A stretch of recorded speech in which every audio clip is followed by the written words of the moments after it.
How you living? Welcome to my channel.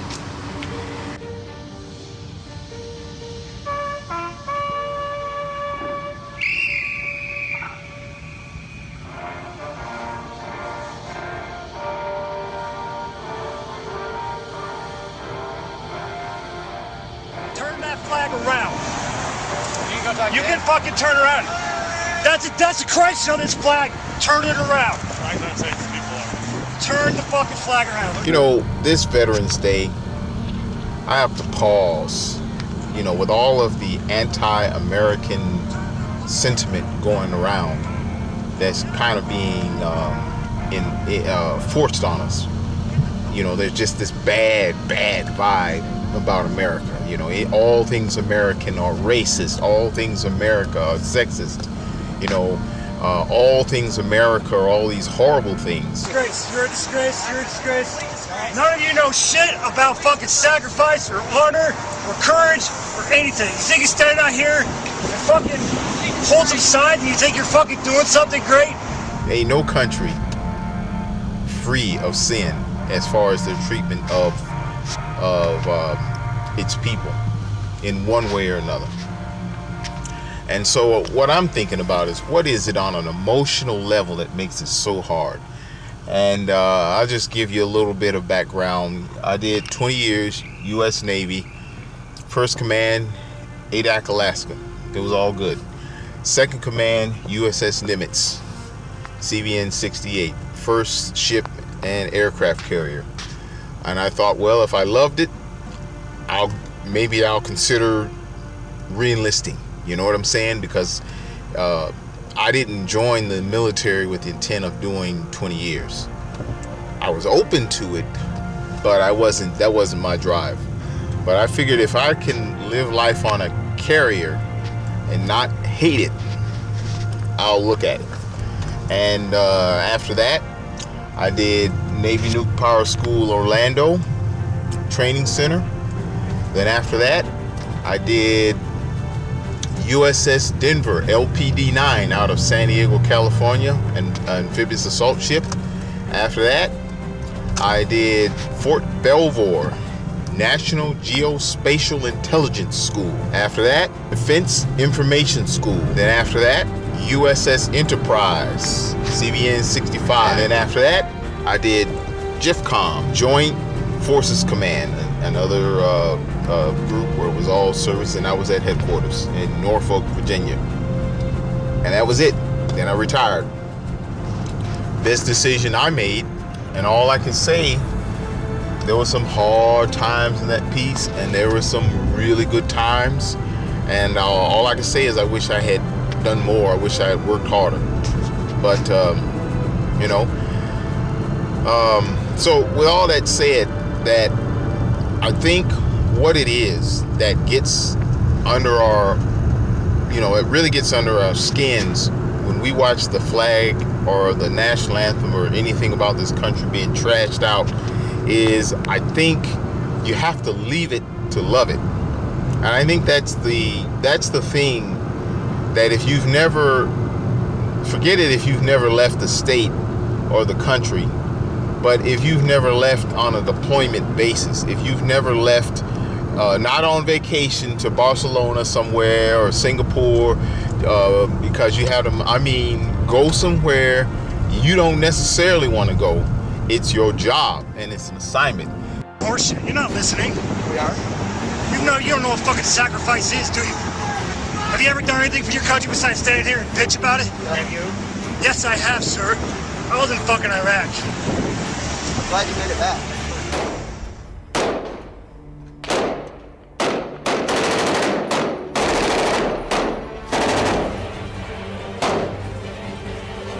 Northwest house with a blue creek. I got it.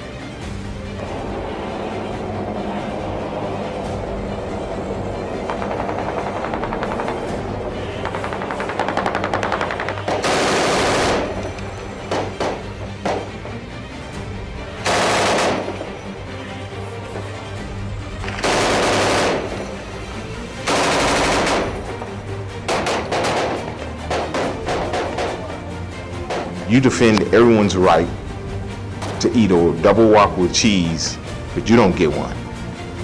You get what you get, and you deal with it. I mean, I remember dreaming about a flipping Big Mac, about St. Louis style fried rice, about St. Louis style barbecue ribs.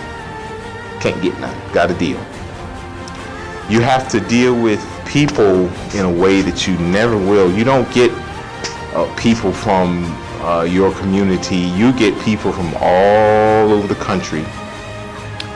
If you got a problem with somebody who has a rebel flag emblem on their wallet, oh well.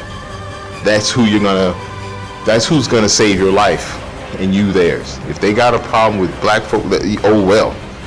You know, and I'm one of the few squids that lived through a collision at sea. I pulled into Pearl Harbor looking like this. So, and it wasn't my time because nobody died.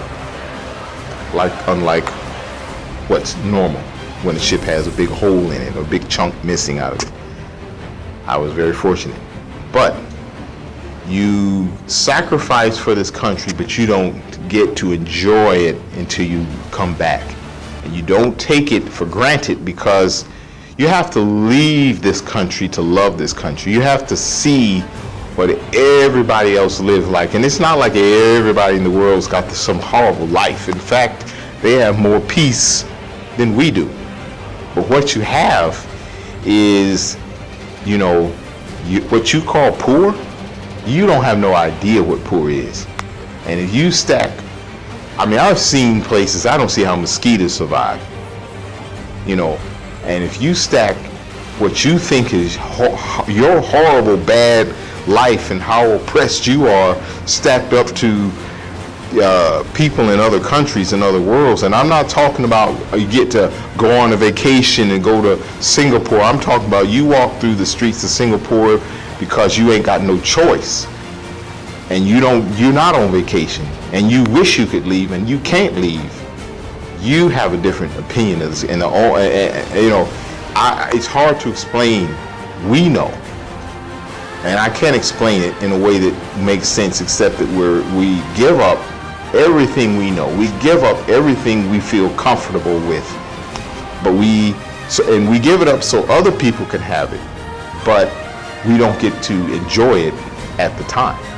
In our version of I'm oppressed, life sucks, I'm oppressed, I'm not being, you don't know what oppressed is. You don't know what oppressed is if you've never left the U.S. and sacrificed for it. You don't know what oppression is. You don't know. And most times, if we're honest, we're not oppressed, none of us. What we are is we're living with the brunt of decisions we made when we were younger and we can't get out.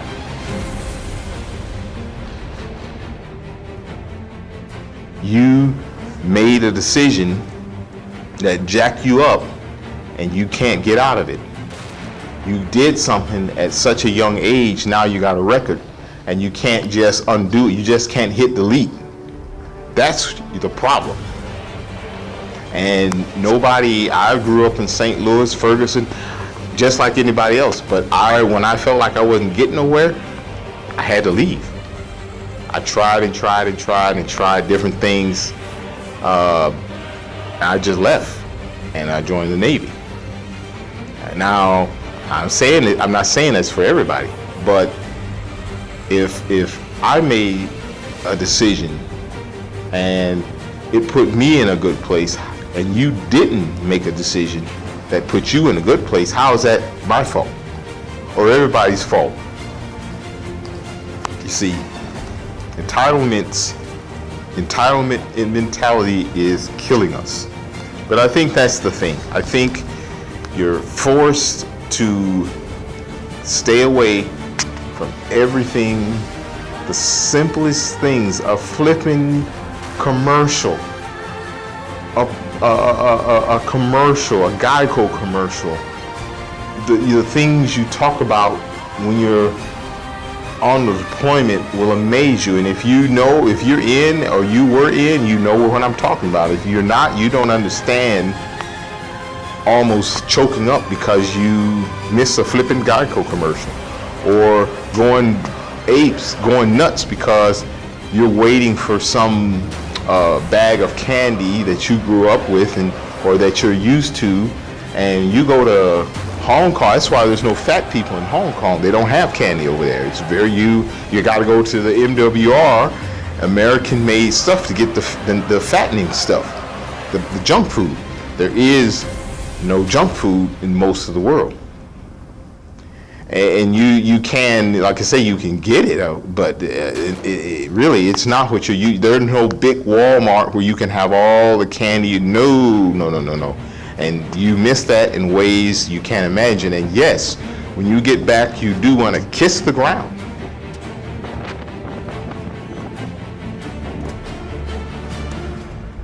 That's what happens. Who are these young men and women? They are the best 1% this country produces. Most of you, as Americans, don't know them.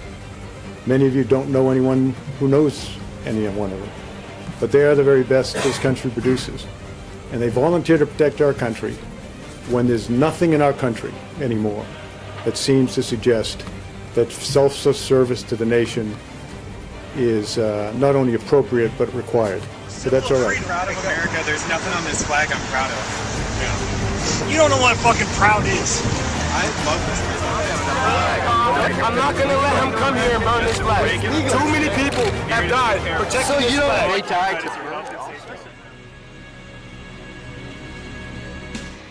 Oh, say, can you see by the dawn? So in closing, you got to leave it to love it. And when you risk your life for this country, while separated from this country, you love it even more.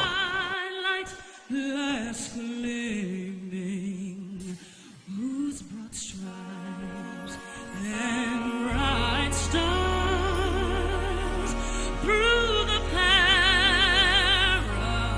perilous fight, for the ramparts we watched were so gallantly streaming, and the rocket red glare of the bombs bursting in air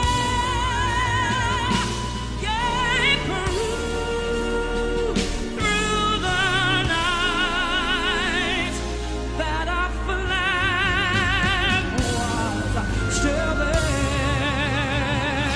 So say does that star-spangled banner yet wave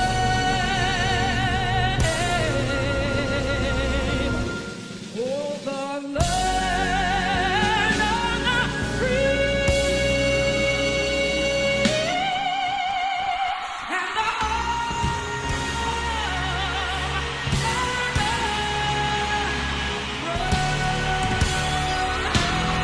We must not be guilty of wrongful deeds. Let us not seek to satisfy our thirst for freedom by drinking from the cup of bitterness and hatred.